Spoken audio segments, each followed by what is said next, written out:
Puppala facts ప్రేక్షకులకు నమస్కారం. మిత్రులారా, రాజకీయాలకు అతీతంగా ఈ యొక్క ఛానల్ పెట్టినాం. ఇందులో మనం ఫ్యాక్ట్సే మాట్లాడుకోవాలి. సో ముఖ్యంగా ఏంటంటే మనం భారతీయ జనతా పార్టీ తెలంగాణ రాష్ట్ర అధ్యక్షులు ఎవరు అనేది చాలా మంది సందేహం ఉన్నది. అదేంటిది అనేది మీకు ఇప్పుడు నేను చెప్తా. క్లియర్ గా ప్రతి ఈక్వేషన్ నేను చెప్తా. 3 నిమిషాల వీడియో తప్పకుండా పూర్తయ్యేంత వరకు చూడండి. అలాగే ప్రతి ఒక్కరి యొక్క వీడియోని లైక్ చేయండి.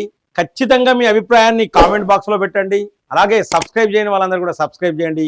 బెల్ బటన్ నొక్కడం మర్చిపోకండి మిత్రులారా. సో మరి భారతీయ జనతా పార్టీ తెలంగాణ రాష్ట్ర అధ్యక్షులు ఎవరు అనేది ఇప్పుడు మనం డిస్కస్ చేయాలి. సో దీంట్లో భాగంగా దయచేసి మిత్రులారా, రాజకీయాలకు అతీతంగా ఎవరు కోపం తెచ్చుకోవద్దు. ఎవరి ఫాలోవర్స్ వాళ్ళకు ఉంటారు, కానీ కోపం తెచ్చుకోవద్దు. మనం ఫ్యాక్ట్స్ మాట్లాడుకోవాలి. సో ముఖ్యంగా అధ్యక్ష బరిలో ఉన్నది మాత్రం వీళ్ళే.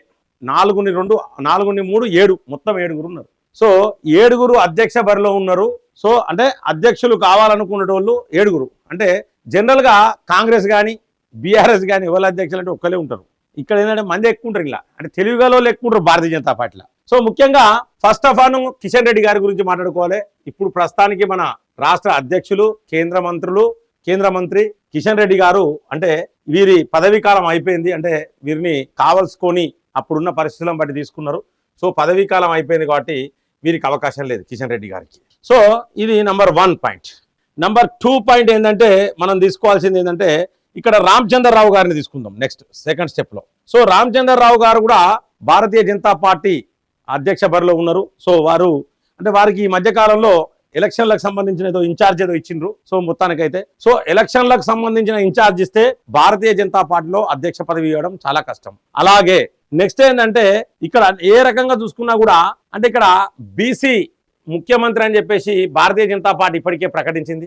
కాబట్టి ఖచ్చితంగా బీసీ అధ్యక్షున్నే చేయాలి. ఒకవేళ బీసీ అధ్యక్షుని చేయకపోతే బీసీ సంఘాలు ఇబ్బంది పెట్టే అవకాశం, బీసీలు కూడా భారతీయ జనతా పార్టీని దూరం పెట్టే అవకాశాలు ఉంటాయి. కాబట్టి 99.99% బీసీలకే అవకాశం ఉంటుంది. సో ఇది నెక్స్ట్. కాబట్టి రామచంద్రరావు గారు కూడా క్లోజే. So next DK Arunamma. సో ఇప్పుడు ఎంపీగా ఉన్నారు. సో డీకే అరుణమ్మ కూడా దాదాపు ఆల్మోస్ట్ రెడ్డి సామాజిక వర్గం కాబట్టి డీకే అరుణమ్మను కూడా పక్కకు పెట్టే అవకాశాలు అయితే 99.99% పక్కకు పెట్టే అవకాశాలు అయితే కనబడతా ఉన్నాయి. ఇక పోతే నెక్స్ట్ ఇక్కడ ఉన్నది ఏంటంటే రఘునందన్ అన్న. వాస్తవానికి ఏంటంటే రఘునందన్ అన్న తట్టుకోవడం చాలా కష్టం, తట్టుకోవడం కష్టం. చాలా సందర్భాలలో రఘునందన్ అన్ననే చెప్తాడు క్లియర్ గా. ఏమని చెప్తాడంటే నేను అంటే అవకాశం ఉంటే అధ్యక్షునైతా, అవకాశం ఉంటే ముఖ్యమంత్రిని కూడా ఎందుకు కావద్దనుకోవాలి, సో కావాలనుకోవాలి, కంపల్సరీ కావాలనుకోవాలనే విషయాలు, చాలా విషయాలు రఘునందన్ అన్న చెప్తాడు. సో వకీల్ సాబు మాటకారి. సో మనకు చాలా ముఖ్యుడు భారతీయ జనతా పార్టీలో రఘునందన్ అన్న చాలా ముఖ్యుడు. కానీ రఘునందన్ అన్ననే చాలాసార్లు చెప్పిండు ఏంటంటే ఇక్కడ క్యాస్ట్ ఈక్వేషన్స్. ఎందుకంటే తెలంగాణలో ఇప్పుడు రాజకీయాలలో క్యాస్ట్ ఈక్వేషన్స్ ఉంటాయి. సో కాబట్టి వెలుమ సామాజిక వర్గం అంటే ఓసీకి సంబంధించిన వాళ్ళకి వచ్చే అవకాశం చాలా తక్కువ. ఇక పోతే కొన్ని సందర్భాలల్లో ఈ కేసీఆర్ దరిద్రుడు కాబట్టి నాకు తలకాయ నొప్పి అవుతుంది, ఆయన కులం నా కులం ఒక్కటేసరికి దరిద్రం అవుతుంది, తలకాయ నొప్పి అవుతుందని రఘునందన్ అన్ననే చాలా సందర్భాలు అన్నాడు.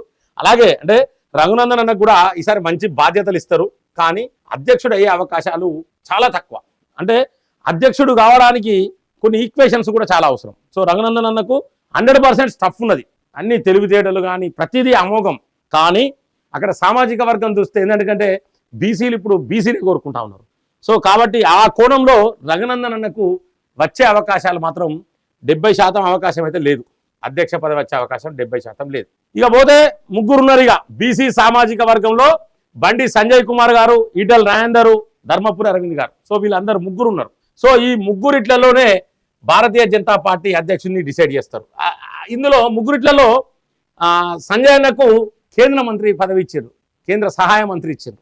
కాబట్టి కేంద్ర సహాయ మంత్రి హోదాలో అన్ని రాష్ట్రాలు తిరగాల్సిన పరిస్థితి ఉంటుంది కేంద్ర సహాయ మంత్రికి. కాబట్టి కేంద్ర మంత్రి ఇచ్చిండ్రు, ఆల్రెడీ అధ్యక్షుడిగా పనిచేసినప్పుడు కూడా చాలా బ్రహ్మాండంగా పనిచేసిండు. చాలా బ్రహ్మాండంగా పార్టీని ఒక లేపులు లేపిరు, అంటే భారతీయ జనతా పార్టీని ఒక లేపులు లేపిరు. సో కానీ కేంద్ర మంత్రి అనే దాంతో ఆ కోణంలో సంజయ్ అన్నకు వచ్చే అవకాశాలు కొంచెం తక్కువ. ఇది అంటే నేను ఫ్యాక్ట్సే చెప్తున్నా, ఎందుకంటే కేంద్ర మంత్రి కాబట్టి. అదే మీకు డౌట్ రావచ్చు, ఇక్కడ కిషన్ రెడ్డి గారు కేంద్ర మంత్రి, సో సంజయ్ అన్నకు కూడా ఇవ్వచ్చు అని చెప్పేసి. కానీ ఇక్కడ ఏంటంటే కిషన్ రెడ్డి గారు విషయంలో ఏంటంటే అప్పుడు కిషన్ రెడ్డి గారు ఆ బాధ్యతలు చేపట్టడం వారికి ఇష్టం లేకున్నా ఖచ్చితంగా అనివార్యమైన పరిస్థితులను బట్టి మాత్రమే చేపట్టిండు. అక్కడ కాబట్టి భారతీయ జనతా పార్టీలో ప్రజాప్రతినిధులు అంటే ఈ మంత్రి పదవులు, సో మంత్రి పదవులు ఉన్న వాళ్ళకు చాలా తక్కువ, అరుదు. సో కాబట్టి ఆ కోణంలో సంజయ్ అన్నకి ఇచ్చే అవకాశాలు తక్కువ. ఇక పోతే ఈటల రాజేందర్, ధర్మపురి అరవింద్, ఇక ఈ ఇద్దరిలోనే మనకు తెలంగాణ అధ్యక్షుడు వచ్చే అవకాశాలు 100% కూడా కనిపిస్తా ఉన్నాయి మిత్రులారా. ఎందుకంటే ఈ ఇద్దరిలోనే తెలంగాణ బాస్ ఈటల రాజేందర్ అన్న అవుతాడు, లేకపోతే ధర్మపురి అరవింద్ అన్న అవుతాడు. బీసీ సామాజిక వర్గం కాబట్టి వీళ్ళిద్దరిట్లో ఎవరైనా ఒకరు అవుతారు. వీరికున్న వీరికున్న పాజిటివ్స్ ఏంటి అంటే 2 సార్లు మంత్రి చేయడం, అలాగే ఉద్యమకారుడు. మరి ధర్మపురి అరవింద్ అన్నకున్న పాజిటివ్స్ ఏంటి అంటే కల్వకుండా కవిత నోడగొట్టిండు, అంటే కేసీఆర్ బిడ్డ నోడగొట్టినట్టే, కేసీఆర్ నోడగొట్టినట్టే. అంటే ఎంపీ మొదటి రౌండ్లోనే ఎంపీ అయిండు, మళ్ళీ రెండోసారి కూడా మళ్ళీ ఎంపీ అయిండు. సో రెండోసారి మంత్రి పదవి కోసం ప్రయత్నం చేసిండు, కేంద్ర మంత్రి పదవి కోసము. అంటే వారు ప్రయత్నం చేయడం కాదు, కేంద్ర మంత్రి అవుతాడని ప్రజలు కూడా అనుకున్నారు. సో ఈటల రాజేందర్ను కూడా కేంద్ర మంత్రి అవుతాడు అనుకున్నారు. సో వీళ్ళిద్దరూ కేంద్ర మంత్రులు కాలే, కాబట్టి వీళ్ళిద్దరిట్లో ఒక్కరిని మాత్రం ఖచ్చితంగా పార్టీ తెలంగాణ అధ్యక్షునిగా, భారతీయ జనతా పార్టీ అధ్యక్షునిగా నియమించే అవకాశం మిత్రులారా. దయచేసి మిత్రులారా, ఖచ్చితంగా మీకు ఈ వీడియో నచ్చిందని నేను అనుకుంటున్నా. మీ యొక్క అభిప్రాయాన్ని కామెంట్ బాక్స్ లో రాయండి. అలాగే ఈ యొక్క వీడియోని లైక్ చేయండి, ఖచ్చితంగా సబ్స్క్రైబ్ చేయని వాళ్ళందరూ కూడా సబ్స్క్రైబ్ చేయండి. అలాగే బెల్ బటన్ నొక్కడం మర్చిపోకండి మిత్రులారా. జై హింద్, జై భారత్.